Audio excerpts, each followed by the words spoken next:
Experience is always better in a group. The Christian experience doubly so. We're just a group of gamers that love to talk about life, God, and video games, in no particular order. So whether you're a newbie or a grizzled ancient like us, we want to help each other roll the level.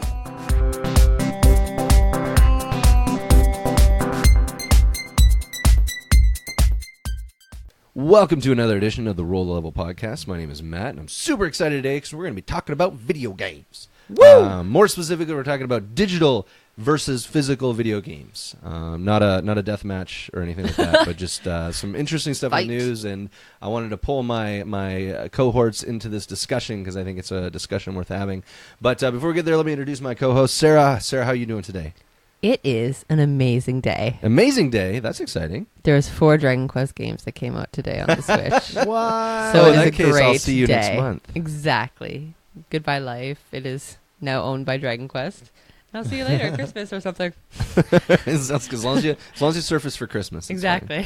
That's fine. And Dame, how you doing, buddy? Well, I'm doing pretty all right. You know, Nice. I think by the time this recording goes live, I will be in my glory because behold, Destiny 2 yes. Shadowkeep has arrived. That's right. That's exciting. I'm still trying to figure out how I'm going to get that. Very, very excited. Magic money. I'm very, very excited about that. So That's awesome. looking forward to it. That's cool. I am totally unrelated. Well, it's sort of related. I am only $30 away from completely paying off my $300 pre-order for Doom Eternal. I have almost sold everything I own. It's great. Yeah, pretty much. I Things sold, just keep disappearing. Yeah, I sold. is- What's that? It is your pearl of great price. It's true. I ended up last week selling off. I had a couple old consoles left, so I got rid of those and Sweet. knocked Poor a good GameCube, chunk of RIP. what was left on there. So I'm down to the last 30. So now I'm just waiting for a really good trade-in value day, and I've got a couple games just sitting and waiting. So So where you can get 75 cents instead of 5 cents. right? You got her, per man. game. You got her, absolutely. But anyway, I do want to. I want to have a bit of a discussion today about some interesting stuff that happened in the news. So we'll make sure we put this article in the description for the podcast and for the vidcast as well. But there was a recent court case that was kind of settled here in France, I believe. Paris. You're in France? I was going to say, here? What's Where that? are you? I verbiage was interesting. realize Ontario is close to Quebec, but No. Here in France. Oh, I see what you're saying. Yeah. Sorry. There is a Paris, Ontario, though, isn't there? That is very true. Yeah. Yes. Okay. I was going to say. Anyway, not in Paris, Ontario, though. Paris in France. Paris Court of First Instance found earlier this week that Valve was in breach of the European law. So I'm not going to read it all because it's a bunch of law jargon. But basically, what it came down to is that they were upset with Valve because Valve does not allow users to resell things that they have purchased. The argument Valve makes is there's no physical thing to trade. This is all digital. It's all all copyright protected. You can't do it. And so anyway, it's been this debate. It's been this thing back and forth. They've been in court for quite some time about it. But it came out that basically in this court case, Valve lost. And so now they're in breach and they get fined €3,000 a day for every day they don't comply. And it's this insane thing. So it's now being appealed by Valve. Yeah, Valve's actually appealing it right now. But if that fails, then they'll be in breach. And then it'll be €3,000 a day, basically, for every day they don't allow people to resell their digital products, like used games.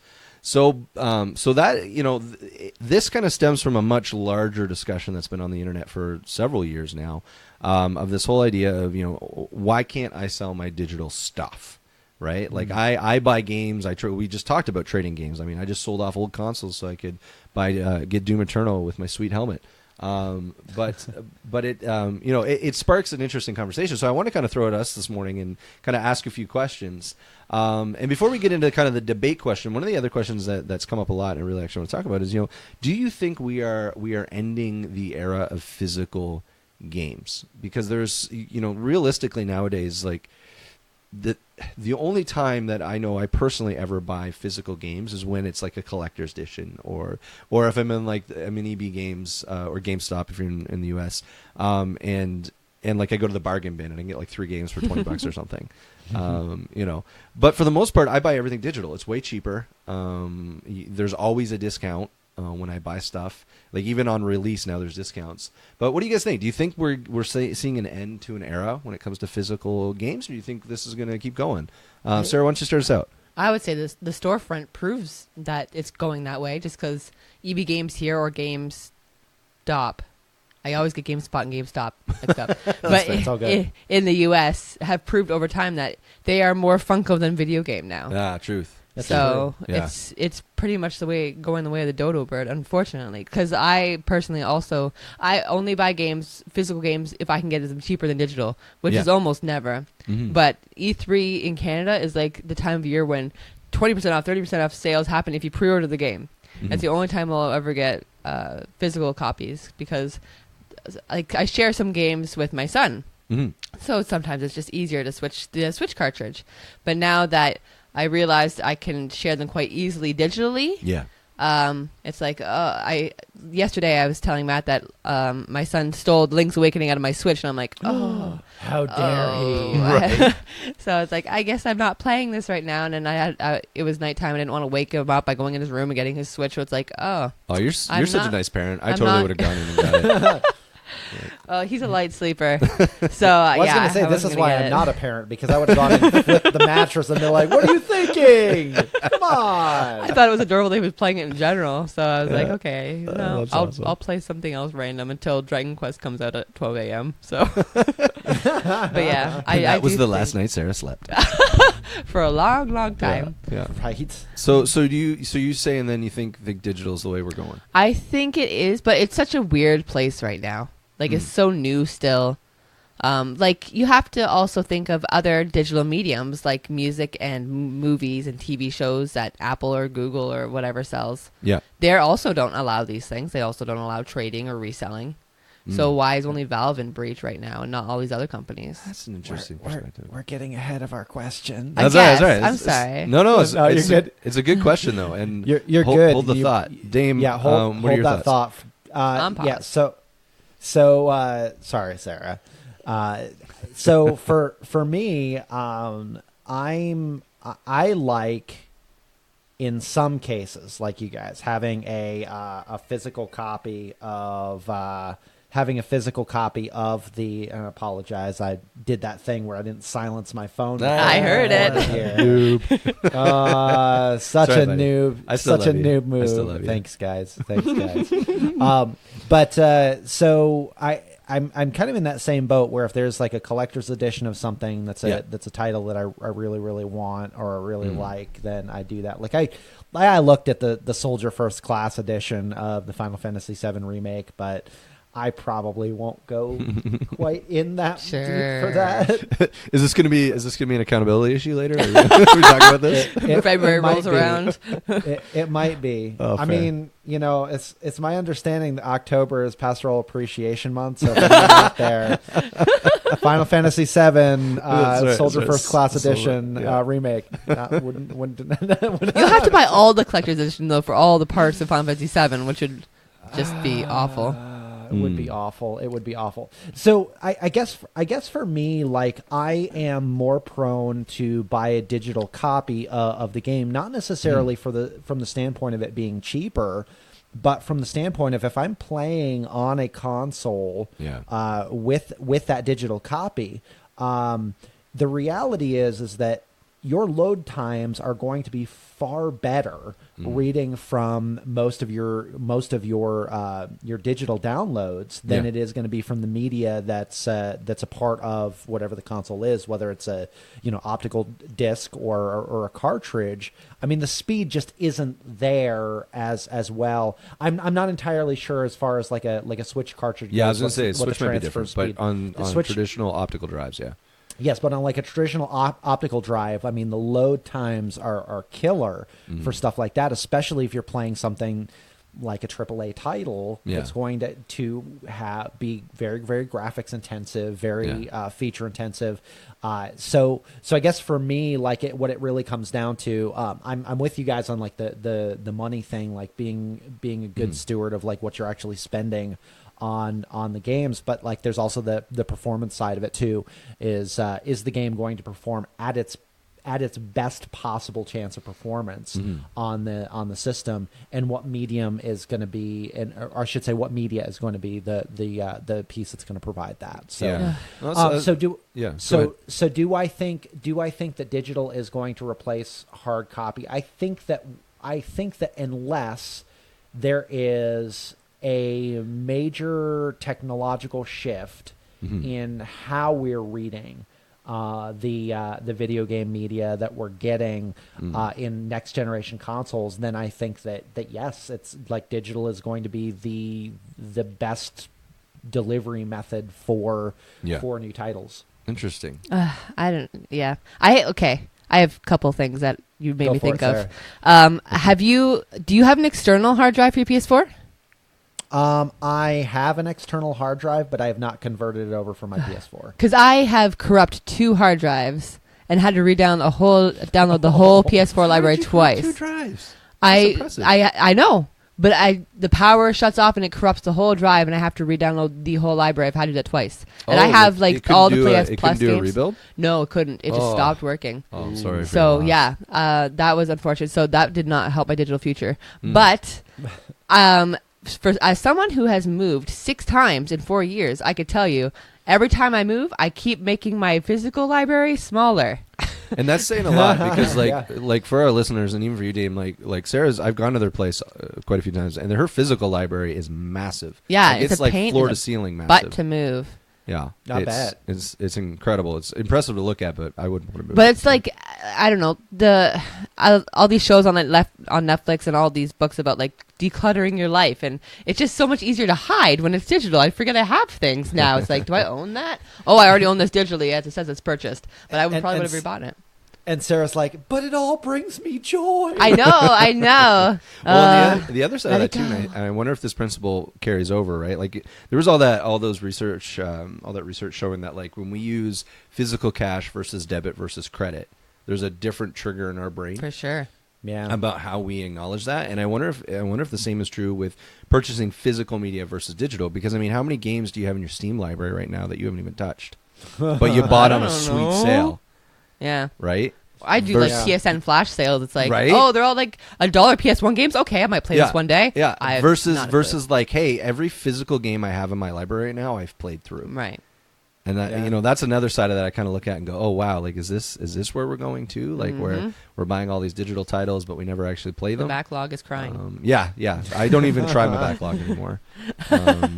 Like I just roll a dice and whatever lands on, that's what I go with. That is actually a really, really interesting. That would be a really interesting case study to see. Like what is the percentage of completed games versus backlog in digital versus physical ownership. Yeah, I don't even know how you measure that. And I think that you make a really, really excellent point there, Matt, about the psychology that's in there too. Because I'm like thinking back to how many games have I purchased a physical copy of that I have completed versus those that I haven't in the last like 5 years. Yeah. And I think, if I'm not mistaken, there's maybe been one that I haven't completed. Like physical, you mean?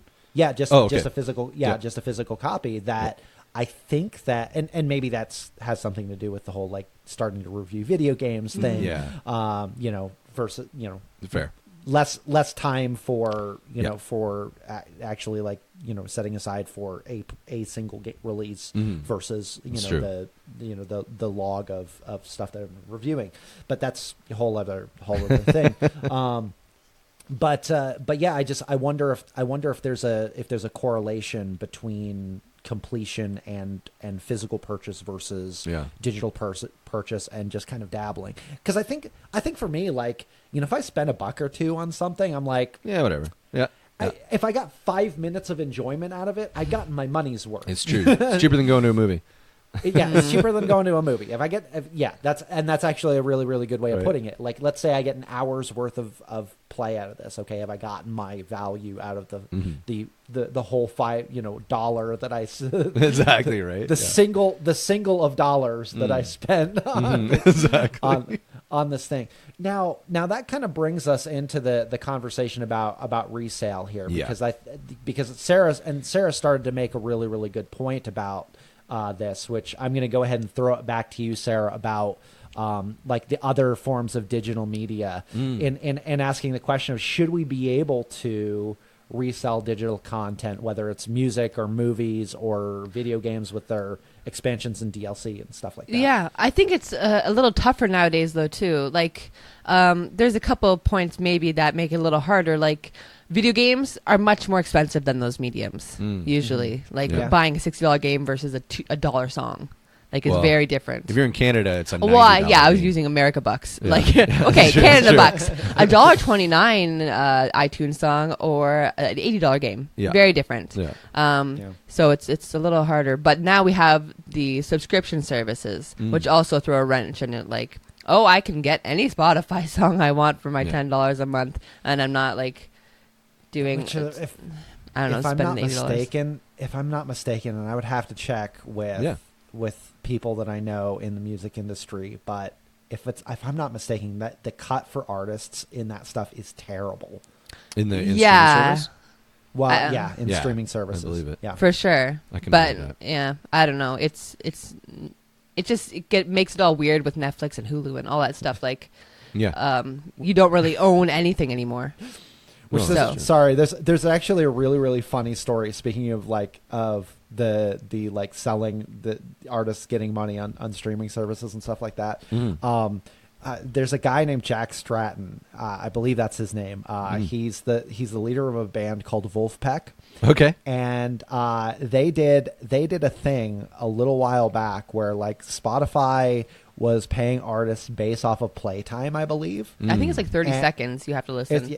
Yeah, it was like 30 seconds or something like that. They released an entire album that was just tracks of silence, and they had their listeners just put it on in the background during their day and while they were sleeping. And that, friends, stuff is like- how you play the algorithm.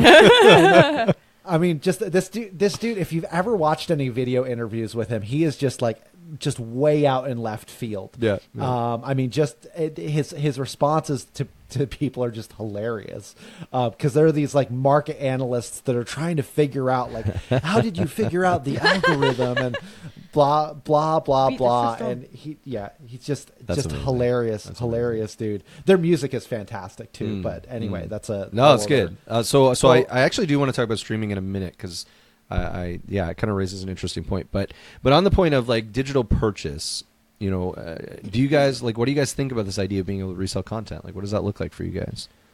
I would love it. Yeah. Why would you love it, Sarah? Because I have so much, like, it's a thing where physical games I have a less of attachment to. So, because I can buy it, and if I don't like it, I can resell it, or I can lend it. Like, Yeah. I have less attachment to it. Where digital games, I feel, because I paid money for it, I have to beat it. Because I cannot get rid of it. I'm stuck with it. So I sometimes will enjoy a game less, because right now I'm playing through a game I don't necessarily love, but I said, well, I paid full price for this because I was excited for it, and now I don't like it. But hey, to get my money's worth out of it, I gotta beat it. So I'm enjoying it less because I feel stuck. Yeah. So that if whole sunk cost fallacy. Yeah, exactly. So if I was able to resell it for just a fraction of the cost, I would probably be much, like, even if it was for gift cards or something, like a gift card towards a PSN store or something. Yeah, or like credit or Totally something. fine with that. Yeah. But yeah, I definitely enjoy games less because of digital. I guess the question I would ask with that is like what, and I hate to be the guy to ask this question, but I feel like it's relevant in this. Like what is to keep people from gaming the system with that? Like I know with Steam they have a family sharing. window.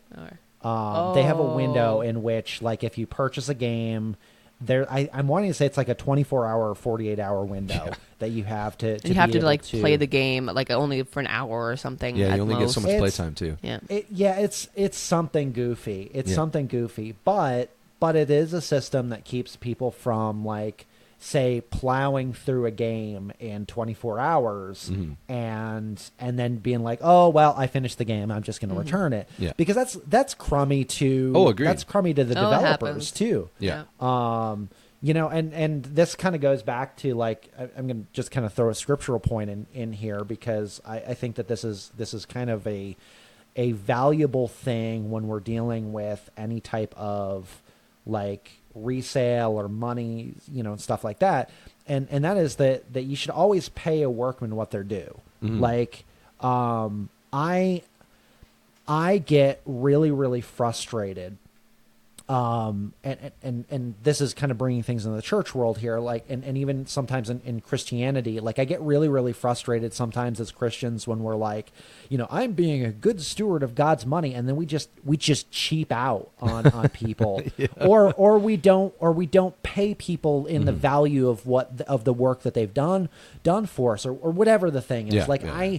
I would rather treat someone generously for the work that they've done for me than cheap out. Like, I actually think that's being a better steward, because you're not just being a steward with the monetary thing, you're being a steward with the relationship, the relational thing Yeah. too. So when it comes to reselling digital content, I guess that I am torn on this, because I see the side of Valve in this court case of saying, like, look, there's really nothing physical that we have there's nothing physical that we're selling, and so there's really not anything that a user has to resell. But at the same point in time, like, you're buying I almost wonder if we are looking at buying digital copies of games as us buying a product versus us buying into a service. And this kind of goes into that, like, games as services conversation. Like, if I have a membership to a gym, like, I have certain privileges because of that membership. Yeah. Some of those privileges extend to, like, if I have a guest, I can bring a guest along with me. Yeah. And I think the same thing goes with some of the digital game stuff too, is that, you know, like with Matt, you and I have done this where we share Steam library. Yep.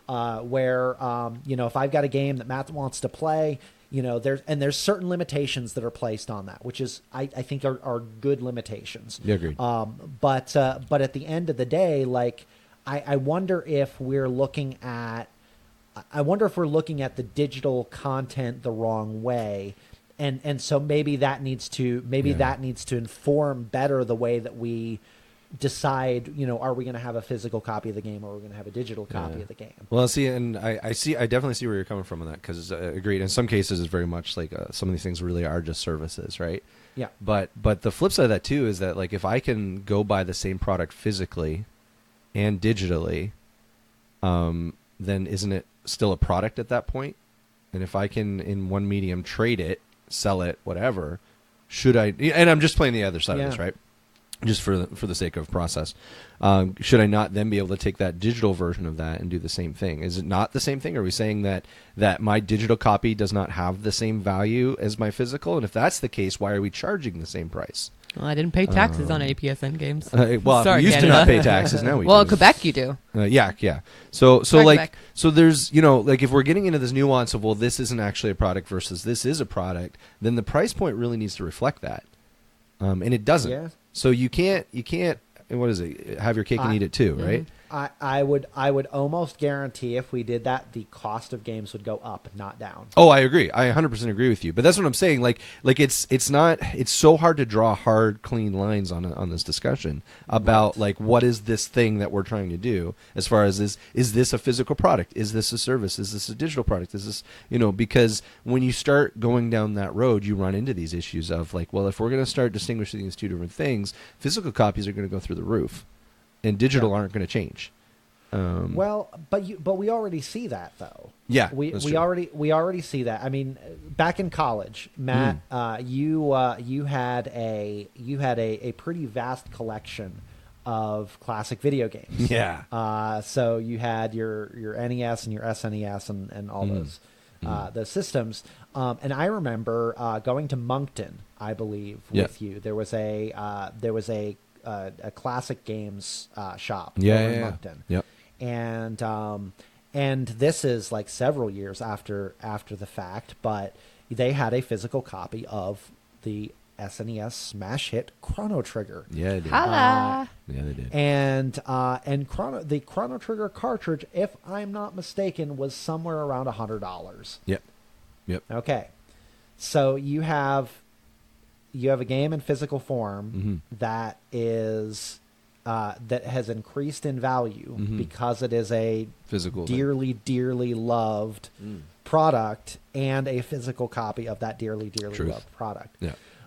So I guess what I wonder is if it's such a thing from a digital standpoint, like if we are going to get into this market of buying and reselling, like, is it such a thing where there need to be a limited number of digital licenses for a game? Yeah. And so that would then we would get into this business of like, well, now we actually can say that we have you own a product because you have that either that product key or that license, that one of whatever of that product. So then each of those can be accounted for. Yeah. And again, like, I don't even know that that's a perfect system, because then you get into things like digital piracy. And well, stuff like that. I was going to say that's where you're going to run into a lot of rampant issues of piracy, because again, the one thing that's nice now is like, I can sell something on Kijiji locally,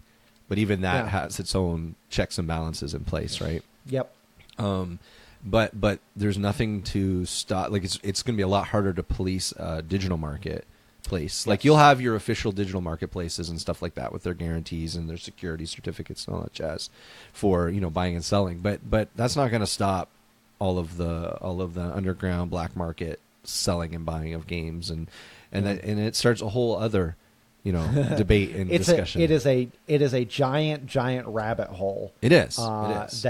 That is it's going to be very, very interesting to see how it all plays out. Now, sorry, go ahead. I think that Valve. You said it's 3,000 euros a day. I think that's what I read. Yeah, I think for like a maximum number of days, though. Like, I don't think it's forever. Okay. Yeah, like it caps, right? Yeah. But it is still 3,000 euros a day or something.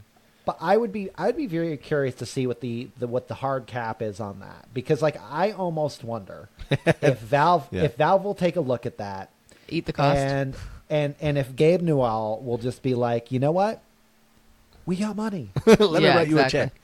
Let me just write you a check. Yeah. We're having our winter sale in a couple of months. We're gonna make that back. That's true. Which then, I mean, the sad part about that though is then you can basically just pay your way past the law. Mm-hmm. That's an interesting precedent. It wouldn't be the first time. I know. In history I know. happened. But that's like that's the frustrating part in this, is that at the end of the day, it's going to be the indies that get hurt by all of this. It is, and that's why the is Epic really, Game Store came in. What's that? That's why the Epic Game Store exists. Oh, jeez. Yeah, with their whole like what Revenue 3%. Yeah, their whole revenue split. Is it like 13% or? It's higher than Valve. Yeah, it is higher than Yeah. Valve's. Yeah.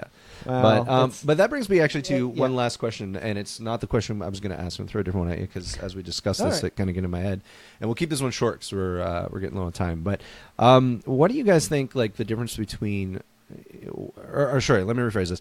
Why do you think it's so much harder for gamers to get into signing up for a streaming service for their games versus like music or Netflix or any of those things, right? Because like we buy Spotify subscriptions or Google Play subscriptions or Apple Music subscriptions without even thinking about it, right? I love Spotify. Like, I don't want to buy stuff anymore. I just want to be able to hit the download button and it's all there, and I don't think about it because it's easy and it's convenient. Mm-hmm.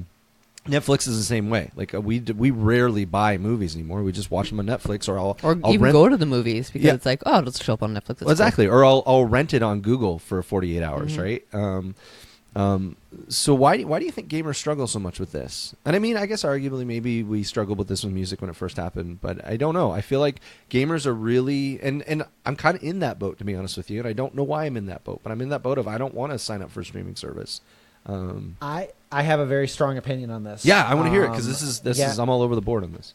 Yeah. So I think that we struggle with it because it's not a proven system. Okay. I think that the attempts that have been made at having a subscription based service for games Yeah. have not provided enough value for the dollar that are put into them. Yeah. Now that is being changed with things like the Xbox games, or what is it, Game Pass? Yeah. Yep. With the Game Pass and with Apple Arcade. Yeah. People are starting to see that, okay, there is actually legitimate value. Like we're not just getting stuck with, leftovers here. Like, cause I'll tell you one of the things I've always struggled with gaming on the console has been like for PlayStation and for Xbox, in order to take advantage of the online features for that, you have to have a live service, right? Yeah. Oh yeah. I don't have Nintendo's live service because I don't see the value in it. PlayStation, I have the live service simply because that's for the longest time where I, was able to connect with some family and friends for gaming. And so, there was that added value of like every month there were free games, but like not every month were they good games. Truth. that they gave you. And so I just really don't think that. I think when you look at the cost of an annual subscription for something like that, I just don't know that there has been the. I mean, I suppose you could go in and you could say, okay, well, look at the price of all of these games and add them up, and they, cost the less value than is, the quote unquote value is there, but it's not necessarily value to me that's there. Yep. And I just wonder if the reason why we have such a really, really difficult time with the subscription service is because it's just unproven. It's new ground that we have yet to see a really, really excellent service that's done like that. And so there's just not interest in buying in. Yeah. The other side of that too is like how many people got burned on subscribing to MMOs in the early 2000s. We had so many MMOs that came out that made so many promises in their content that I'm sorry, but very few of them delivered. Well, very few still exist. So yeah, very few still exist, and very few of them delivered on those promises. And so again, going back to that sunk cost thing, it's like, okay, well, if I'm going to put my money into something, I want it to be into something that I'm going to enjoy. yeah. And if a subscription service can't offer that, then it's just simply not worth the money to me. I would agree. That's my impassioned. That's good. It was good. I would agree. Like, we definitely haven't seen a lot of great examples. I also agree that I think we're starting to see a shift. Like, I point to Xbox Pass because that thing, Game Pass, I have been thoroughly impressed with that, actually. Yeah. And I got in on a sweet deal with it too, because I just bought a new Xbox again and had just bought my live subscription for the year, and then they're like, hey, for an extra $1 we'll upgrade you to the Ultimate. Okay. Yeah, that'd be all right. Now the sweet thing about that though is that I didn't have to pre-order Gears, because Nice. Gears 5, because and that's $90, so I've already basically paid for my subscription service for the year in one game. Right. But again, it's giving me the value I'm looking for, and I would say Yes. Xbox is for the most part doing a really good job of selecting games that are giving value for a wide range of people, which is super important in this process. Yes. This has been my biggest gripe with PlayStation recently, is that a lot of, like, when I look at their monthly, like, here's the games, guys, that you get with the service. Man, it is so hit and miss, and it used to be really good. Like when this service first dropped, I don't know, joke. I loved it. Like it was great Yeah. games all the time. And I'm like, yeah, there's good value here. I don't mind paying for this. And now I'm looking at it going, man, like I feel like I'm getting hosed here with this. Like it's Yeah, you just, used to get Vita games, now you don't. yeah, well that's it, right? I want my Vita games. Give me more. yeah, exactly, right? And so What yeah, is so this I Vita think you we speak are of? starting to see some value in it. I'm a little concerned with the whole Google, whatever the thing's called, The Stadia? Stadia, only because like it has the potential to move us forward. with the It's game not service a really thing. game subscription service, though. Does it though? Well, so it has the potential because it's offering a lot of AAA titles. My concern is that Google has this terrible history of being, oh, look at our shiny thing. Oh yeah, we're done with that. We're But you bored. have to rebuy those titles digitally. Well, that's the problem too, right? Like it's Another weird, place to own your digital games. Yeah, it's a weird system because it's like, hey, we want all of your money twice. Like it's weird. I don't even know. But Sarah, Yeah. I'd love to hear your opinion Sorry. on this, and then if you don't mind closing those out, that'd be great. I'm probably opposite to all you people because I am part of every subscription service. Well, Okay, you're but not- I have you're like not a for mine. cycle. Like I got the Nintendo service for free through Twitch Prime, so Yeah, I got true. that for free for a year. Yeah. Every Black Friday, I buy my PlayStation Plus subscription because I get $20 off every year, Yeah. like clockwork. Fair. Yeah. And I get the Xbox Game Pass Ultimate every 2 months because every 2 months they seem to have a deal where I spend $2 and get it for 2 months. So I just keep canceling my subscription, and they consider me a new user every time. Listeners, if you ever need to know how to game the Yeah, system, you I can have talk to gamed Sarah. it the best. She knows all of the things. So I love being a part of all these services because Tyler will use my PlayStation Plus account. He doesn't have to buy his own, so he can play online. And now you're having games that don't need PlayStation Plus, like Apex. He can play as much Apex as he wants. You don't need online. So I don't know. I love being a part of all these, having all the options, getting the Super Nintendo games that I haven't played before. I love it. Yeah. That actually has been fun. Yeah, and like having the Game Pass, like I don't own Minecraft and anything, so I'm like, Lucas, do you want to try Minecraft? I don't own Minecraft. Play it. Tyler played Gears 5. Outer Worlds is coming for Game Pass launch day. I'm I so know, excited. That is exciting. So I subscribe to all of them, and I will probably keep subscribing because I still love the discounts I get for owning these things. Mm-hmm. So I spend like so much on digital games that I'm always earning my money back that I spend on Plus and anyway. So Yeah. I love all the services. I game the system to get them cheaper. To be fair, but I think it's Well, awesome. but I think that goes back to my point though, is that Sarah, for you, that is excessively value, or that's an excessive value for you. yeah. It just gets like there is one caveat with digital content though that I'll just add before I close. That where does your content go when you die? Who owns it? Like we don't have a Whoever has system your in place. password owns Great it. question. There is no system. That's in what place. I'm leaving in my will is the passwords to all of my Yeah, gaming exactly. accounts. Like nobody knows my password to PSN, and I have hundreds of games. Like I am the account holder. I have all the Plus games. They're gone if no one knows my password. So yeah, it's just you don't truly own anything really. Or if like when the PlayStation had their huge outage, you can't play any PlayStation digital games you had. Like it's just it's just a weird system. That makes me wonder. Sorry, just a side note, and then makes me wonder though, like because when people pass away and they're like the inheritance thing, there's always like taxes and all this crap on it. Like, what are they going to do with all of us gamers when we all die and we've got all these like so like new. digital games? Like, how are they going to tax that? I don't even know. It is so new and undiscovered. Anyway, what's your But- rules out They'll there? I find will. a way.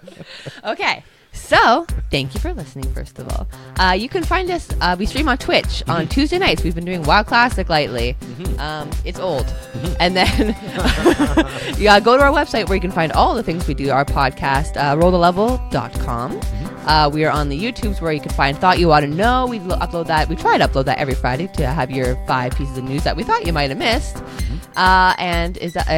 Get our podcast that we put up every Tuesday on all the streaming services that you can possibly think of. So thank you for listening and helping us roll the level.